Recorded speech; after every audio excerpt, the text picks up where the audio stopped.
क्या हो रहा है यहाँ? आयशा, मेरी अम्मी हमेशा कहती थी कि जिस चीज से हम सबसे ज्यादा डरते हैं वो हमें ख्वाब में दिखती है।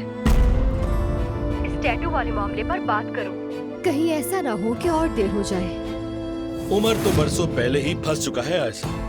वो तो उसके साथ घूमता फिरता रहा और मजे करता रहा। जानती हूँ, उमर ने खुद मुझे ये बातें बताई है। क्या उसने कभी ये बताया कि वो कितने करीब थे?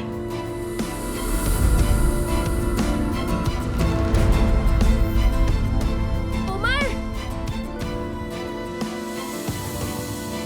लिपस्टिक का निशान है। उमर,